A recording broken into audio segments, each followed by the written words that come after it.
What's up, guys? It's Diego from SGN, and I'm here to break down UFC 216, which, in my opinion, is going to be one of the best cards of the year because from top to bottom, there are some amazing matchups. Not necessarily a ton of hugely named stars, especially in the prelims, but definitely some extremely fun matchups that are going to be very, very entertaining to watch. I'm only going to be breaking down the main card, so let's go ahead and start off with Evan Dunham versus Beneil Dariush. Now, in most of my predictions, I tend to pick Beneil Dariush because of the guys that are rising in this weight class, I think he's probably one of the most talented. His ground game is sensational, and his striking definitely needs to have some work done, but he is improving consistently, and I do think that eventually he will probably get himself to a top 6, top 7 level. Right now, I would say he's around the top 15, just like Evan Dunham is pretty much there as well. But I definitely think they do have a bit more upside. And the big thing is, Beneil Dariush doesn't just go out there and get decisions. He also puts on some fun fights. Evan Dunham, on the other hand, he tends to get a bit more decisions, so it is harder for a guy like that to get himself higher up the ranking. So I do think that Beneil Dariush, considering his style and considering his upside, I think that he will have a better career, at least in the long haul, in terms of how much success he gets in terms of rankings. I don't think he'll ever be a champion, but I think he definitely has enough quality and enough talent to get himself towards the top. I see this fight being a bit of a stalemate because of the fact that neither one of them is like way better than the other. Evan Dunham, I guess you could say, is a bit more well-rounded because of the fact that on the feet and on the ground he's pretty good. He's not necessarily sensational, which is why he doesn't get a lot of finishes. Whereas Beneil Dariush is definitely a better submission grappler. He's definitely, I wouldn't say a better striker, but he takes more risks, which means that he will possibly get more reward. And I just think that's going to be the deciding factor here. I think it's going to be a decision, but I think that the judges will appreciate Beneil Dariush pushing a bit more and also trying to go for the finish as opposed to just trying to fight for points. And I think that at the end of the day, his pressure fighting and the fact that if he does go to the ground, he has a big advantage, I think that will be the difference maker. He will win a decision. It's not going to be the best fight on the card. It might actually be one of the least interesting ones, at least on the main card, but it's definitely going to be one that will be a deciding factor for where these two guys go in their careers because realistically, they're kind of at a stalemate.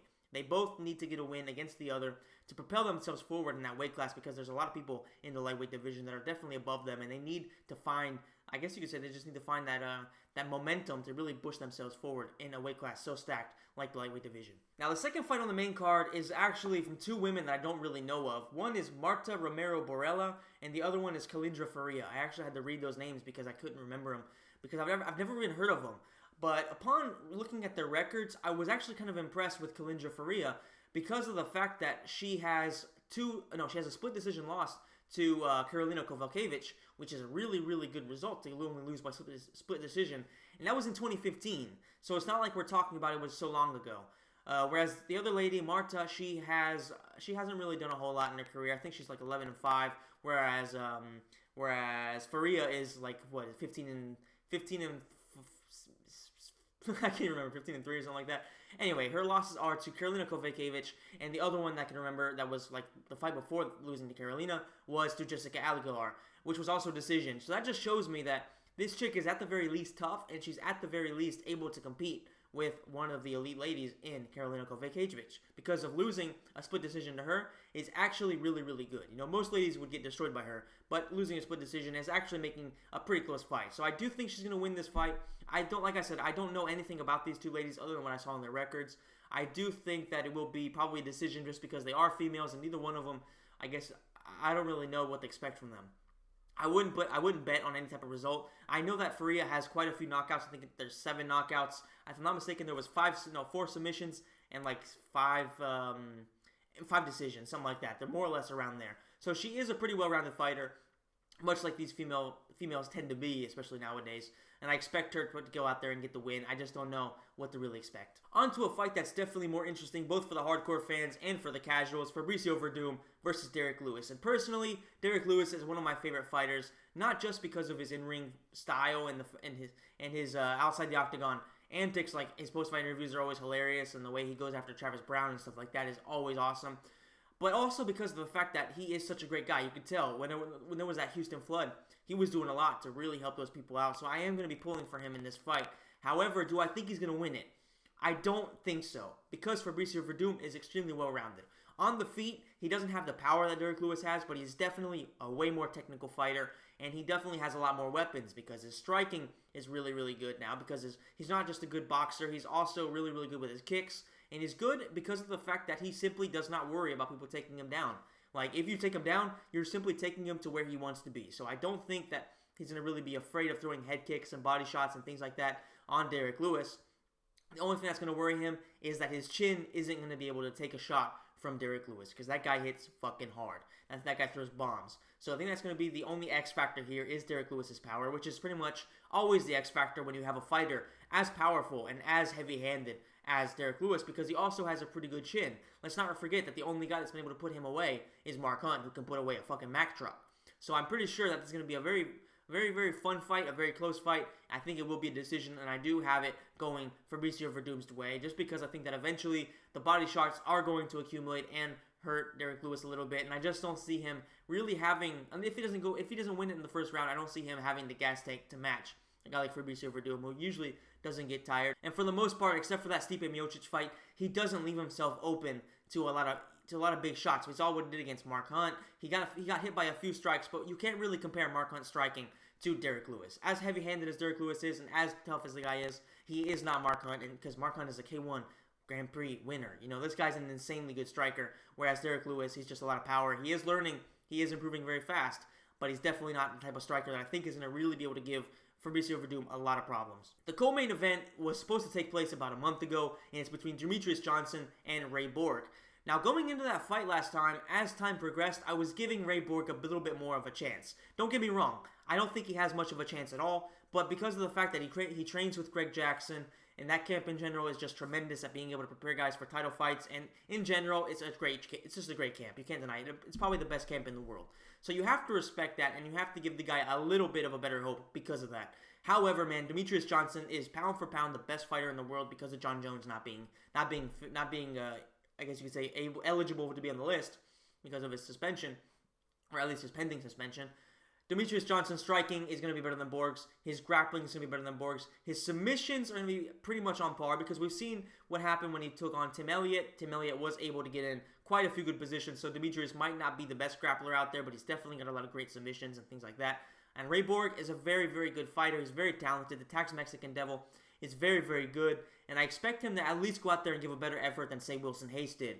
I don't know how much of a good effort it's going to be, but I definitely think he's going to go out there and really put everything on the line and try to get that belt if he makes weight, because it's still Friday right now when I'm filming, and we haven't seen the weigh-ins yet, so I'm not sure what's going to happen here. He has missed weight, I think, twice in his career, and last time he had some problems with his health, so I'm hoping that won't be a factor here, but you never know with this guy. But hopefully he won't, and hopefully this fight will take place as expected, and will be a very, very fun fight. Like I said, I think Demetrious Johnson is going to be too good for him, and I see him winning a TKO in the third round, and yet another dominant performance, and I do think he will make history by becoming the champion with the most title defenses in UFC history, and just what a fighter he is, and I hope this guy gets the amount of money he deserves and the amount of recognition he deserves, because this guy has a lot of talent. He's one of the best fighters we will ever see in the octagon, and without a doubt, man, this guy also has a lot of charisma and a lot of great personality. If you like gaming, I absolutely recommend you watch him on Twitch, because he's very, very fun to watch, and he's just a great guy overall, you can tell.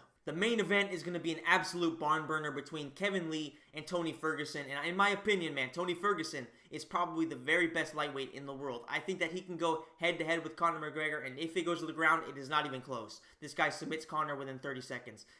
I mean, that's just not even 30 seconds. I would say maybe 15, 20 seconds. That's how good this guy is. This guy would absolutely destroy anybody in this weight class, not named Khabib or Conor McGregor. I think it's going to be very, very tough to beat Tony. He's like on a 9-fight win streak. He should be like on a 10 or 11-fight win streak, because Khabib's pulled out like 3 times, and now we'll see what happens against Kevin Lee. I think it's going to be a very, very fun matchup, because on the ground, Kevin Lee can match him more or less. You know, Tony Ferguson throws a lot of unorthodox stuff, both on the feet and on the ground, so that is a factor. I don't know how adept Kevin Lee's going to be to fighting a guy who has so much variety in his throw and his skills and just how much stuff he throws at him.